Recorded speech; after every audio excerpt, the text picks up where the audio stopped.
বাড়ির রান্নাঘরে ভেতরে ফোঁস আওয়াজ, সেই শব্দ শুনে স্ল্যাবের নিচে তাকাতেই চমকে গেলেন গৃহকর্ত্রী। প্রচুর ডিম পেড়ে তার ওপর বসে পেঁচিয়ে রয়েছে বিশাল আকারে একটি গোখরো সাপ। বর্ষাকালে সাপের উপদ্রব অনেকটাই বেড়ে যায়।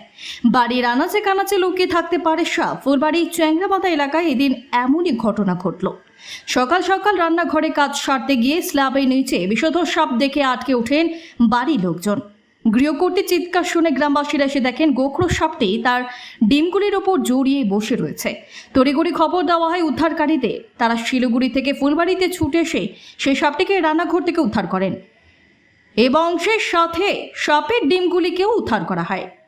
তারা জানান এই সাপের ডিম ও সাপটিকে থেকে গভীর জঙ্গলে ছেড়ে দেওয়া হবে বন দপ্তরের সাহায্যে।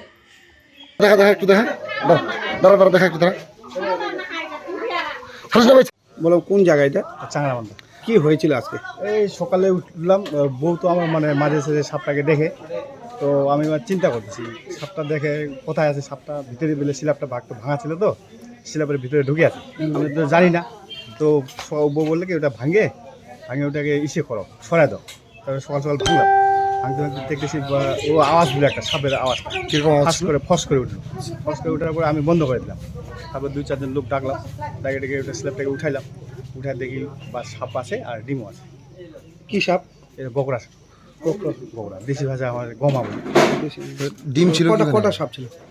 সাপ দেখছে তো বউ বলে 2টা, একটা কালো, একটা কি সাদা না, ওই গমা আর কি, গমার মানে একটা পাওয়া গেছে, তাই তো? একটা পাওয়া ডিম গেছে। কতগুলো পাওয়া গেছে? ডিম মোটামুটি 40-45টা হবে।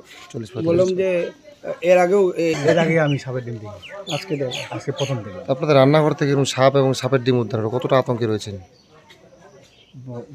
ভয় পাচ্ছেন কতটা? অনেকটা ভয় পাইছি। আমার বউ তো রোজই দেখে, আমি এবার চিন্তা করতে তোকে দেখায়, তো তুই দেখ। আমি বিশ্বাস করতাম না আর কি। তারপর নিজের চোখে দেখলাম। এই যে সাপটা বিপদ হইতো, তো বাচ্চা অনেকগুলো দিত, তখন ঘরে থাকা যেত না।